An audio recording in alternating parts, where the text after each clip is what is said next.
Assalamualaikum warahmatullahi wabarakatuh. Selamat pagi semuanya. Apa kabar? Semoga kalian semua sehat selalu ya. Dan jangan lupa tetap patuhi protokol kesehatan walaupun kalian di rumah. Untuk pertemuan kita kali ini, kita akan melanjutkan mengenai materi bakteri yang belum tersampaikan.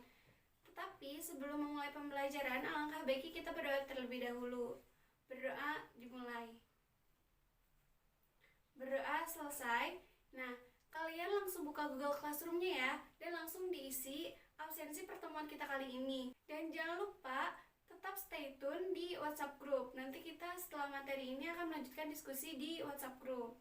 Nah, sekarang kita langsung ke materi saja. Jika dilihat dari gambar di samping, kita bisa lihat ada buah-buahan yang membusuk. Nah, buah-buahan yang membusuk ini diakibatkan oleh bakteri. Tapi, apakah peranan bakteri ini hanya merugikan saja? Nah, untuk gambar yang kedua, di sana ada gambar mengenai reproduksi bakteri secara seksual. Apakah bakteri melakukan reproduksi secara seksual? Bagaimana caranya? Karena mereka tidak memiliki alat kelamin. Untuk itu, kita akan membahas semuanya pada materi kita kali ini. Nah, adapun tujuan pembelajaran kita pada pertemuan kali ini adalah peserta didik mampu menjelaskan ciri-ciri bakteri gram positif dan bakteri gram negatif. Juga mampu membedakan antara bakteri gram positif dan bakteri gram negatif. Juga mampu menjelaskan cara hidup, reproduksi, peranan bakteri, dan mengidentifikasi penyakit yang disebabkan oleh bakteri, serta mampu menjelaskan berbagai cara menanggulangi bahaya yang disebabkan oleh bakteri. Maka dari itu kita langsung saja ya ke materinya. Yang pertama mengenai bakteri gram positif dan negatif. Pada tahun 1884, ada seorang dokter dari Denmark yang bernama Hans Christian Gram. Dia mengembangkan teknik untuk membedakan jenis bakteri berdasarkan ketebalan lapisan peptidoligan pada dinding sel dengan sistem pewarnaan. Maka dari itu, untuk bakteri ini terbagi dua, ada bakteri gram positif dan bakteri gram negatif. Bakteri gram positif adalah bakteri yang dinding selnya menyerap warna violet dan memiliki dinding sel dengan lapisan peptidoligan yang tebal. Sedangkan untuk bakteri gram negatif adalah bakteri yang dinding selnya menyerap warna merah dan memiliki lapisan sel dengan lapisan peptidoligan yang tipis. Nah, adapun contoh bakteri antara bakteri gram positif dan bakteri gram negatif. Yang pertama adalah untuk bakteri gram positif, yaitu ada Neisseria gonorrhoeae, Treponema pallidum, Vibrio cholera, Bacillus subtilis, dan untuk bakteri gram negatifnya ada Staphylococcus mutans, Staphylococcus aureus, Escherichia coli, dan Pseudomonas aeruginosa. Selanjutnya bisa dilihat pada gambar, ini adalah perbedaan bakteri gram positif dan bakteri gram negatif. Jika dilihat pada gambar, terlihat perbedaannya yaitu pada peptidoligan. Posisi peptidoligan pada bakteri gram positif itu berada di atas, sedangkan untuk bakteri gram negatif ada di tengah-tengah membran. Dan untuk ketebalannya bisa kalian lihat sendiri, untuk bakteri gram positif itu lebih tebal dibanding bakteri gram negatif. Adapun perbedaan bakteri gram positif dan bakteri gram negatif, dan yang pertama mengenai resistensi terhadap alkali, pada bakteri gram positif itu tidak larut, sedangkan pada bakteri gram negatif larut. Lalu yang kedua adalah kepekaan terhadap iodium. Untuk bakteri gram positif cenderung lebih peka dibanding bakteri gram negatif. Untuk toksin yang dibentuk, untuk bakteri gram positif dia membentuk eksotoksin, sedangkan untuk gram negatif endotoksin. Resistensi terhadap telurit, yaitu untuk bakteri gram positif cenderung lebih tahan, sedangkan untuk bakteri gram negatif yaitu lebih peka. Dan untuk sifat terhadap asam, bakteri gram positif ada beberapa bakteri yang tahan terhadap asam, sedangkan bakteri gram negatif cenderung tidak ada yang tahan terhadap asam. Yang terakhir adalah kepekaan terhadap penisilin.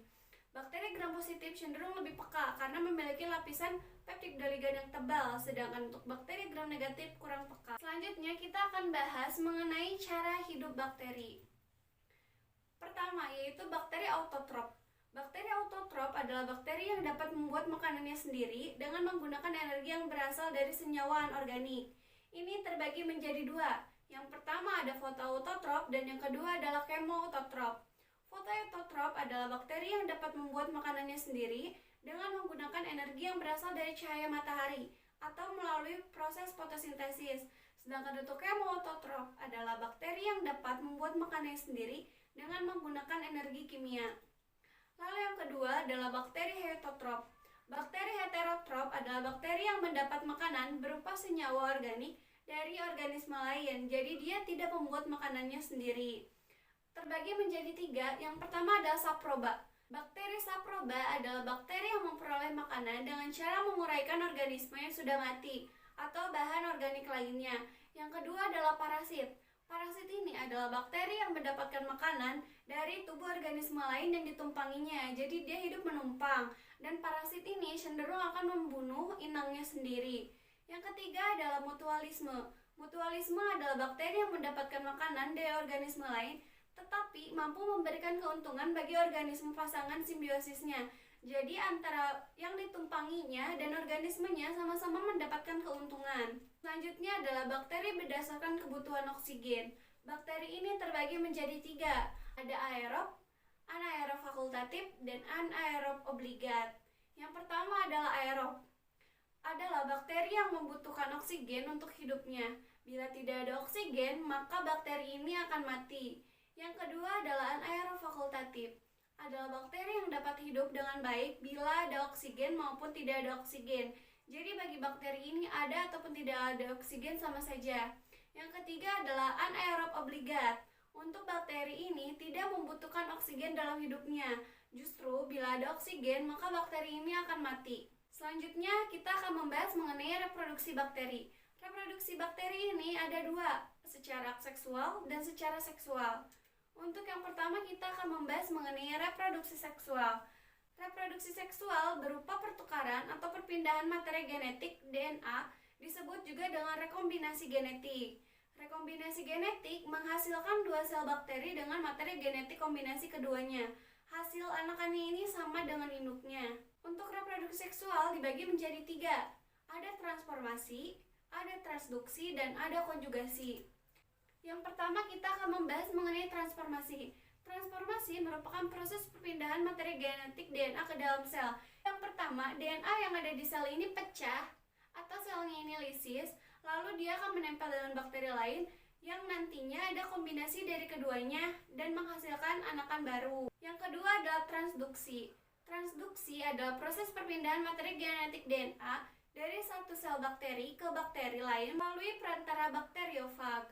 Seperti bisa dilihat dari gambar, pertama bakteriofag menempel pada bakteri. Nah, bakteriofag ini akan masuk ke dalam bakteri lalu terjadi kombinasi antara keduanya. Seperti bisa dilihat pada gambar, bakteriofag menempel pada bakteri. Ketika dia masuk ke dalam sel bakteri, akhirnya keduanya bergabung, berkombinasi, dan bakteri sendiri menerima bakteriofag tersebut. Setelah mereka bergabung, akan membentuk DNA baru yang akhirnya membentuk sel anakan baru. Dan yang ketiga adalah konjugasi. Konjugasi merupakan proses perpindahan materi genetik DNA secara langsung antara sel bakteri yang berdekatan atau berlekatan. Jadi dengan berdekatan ataupun berlekatan itu bisa terjadi proses konjugasi. Yang pertama, 2 sel bakteri saling berdekatan sehingga akhirnya terbentuk struktur jembatan konjugasi yang menghubungkan antara kedua sel tersebut, sehingga terjadinya transfer kromosom dan plasmid. Untuk bakteri yang menerima kromosom dan plasmid, materi genetiknya menjadi materi genetik rekombinan. Setelah itu, bakteri dengan materi genetik rekombinan akan memisahkan diri. Akibatnya, terbentuklah 2 sel anakan sehingga membentuk sifat yang baru atau DNA rekombinan. Di sini ada perbedaan dari ketiganya. Yang pertama, transformasi. Pada transformasi, perbedaannya terletak pada DNA. Jadi DNA yang ditransferkan ke sel lain. Dan untuk transduksi, terjadi perlepasan fag atau dia membutuhkan vektor, yaitu bakteriofag. Dan untuk konjugasi, kontak antara 2 sel ini melalui jembatan konjugasi. Selanjutnya ada reproduksi aseksual. Reproduksi aseksual dilakukan dengan proses pembelahan biner. Pembelahan biner sendiri adalah pembelahan yang menghasilkan salinan genetik dari induk secara tepat dan banyak jika kondisi lingkungannya menguntungkan. Nah, bisa dilihat pada gambar. Pertama, DNA ini membelah. Setelah DNA membelah, diikuti dengan pembelahan sitoplasma dan pembelahan dinding sel. Setelah mereka membelah, keduanya berpisah dan akhirnya membentuk dua sel anakan baru. Selanjutnya adalah peranan bakteri. Bakteri ini ada yang menguntungkan dan ada yang merugikan. Bakteri yang menguntungkan banyak dikembangkan untuk tujuan komersial. Bakteri yang merugikan biasanya bakteri yang membusukkan bahan-bahan makanan, menghasilkan racun, bersifat parasit dan patogen pada manusia, hewan ternak maupun tanaman budidaya. Nah, selanjutnya di sini ada tabel mengenai bakteri-bakteri yang menguntungkan. Bisa dilihat, secara menguntungkan bakteri ini dapat menjaga keseimbangan dan kelestarian ekosistem. Yang kedua adalah membantu pencernaan makanan. Bisa kita dengar dari dulu, yaitu Escherichia coli yang tumbuh di usus besar kita membantu proses pencernaan kita. Lalu dapat membuat jenis makanan dan minuman yang baru menggunakan bakteri yang menguntungkan. Dan untuk hal yang lain seperti obat-obatan, antibiotik, vitamin, enzim juga dapat membunuh serangan hama, penghasil biogas, dan berguna bagi industri logam. Selanjutnya adalah bakteri yang merugikan. Bakteri yang merugikan ini biasanya menjadi penyakit patogen pada tubuh manusia, pada tanaman, pada hewan, sehingga mengakibatkan beragam penyakit. Maka dari itu, akibat dari penyakit yang disebabkan oleh bakteri ini, kita harus mengetahui bagaimana usaha pencegahan dan pengobatan bakteri. Ini terbagi menjadi 4. Yang pertama adalah sterilisasi, vaksinasi, antibiotik, dan pengawetan. Yang pertama ini adalah sterilisasi. Sterilisasi merupakan pembersihan suatu ruangan, tempat, dan juga benda-benda oleh alkohol 70% atau menggunakan disinfektan. Yang kedua adalah vaksinasi. Vaksinasi adalah pemberian vaksin untuk menjaga kekebalan tubuh kita sehingga tubuh kita kebal terhadap bakteri maupun virus. Dan yang ketiga adalah antibiotik. Antibiotik itu adalah pengobatan terhadap penyakit yang telah disebabkan oleh bakteri. Dan yang terakhir adalah pengawetan. Pengawetan ini terbagi menjadi beberapa macam. Yang pertama dari pengeringan. Pengeringan bahan makanan ini ditujukan untuk menghilangkan bakteri atau membunuh bakteri yang telah tumbuh pada makanan atau tanaman tersebut.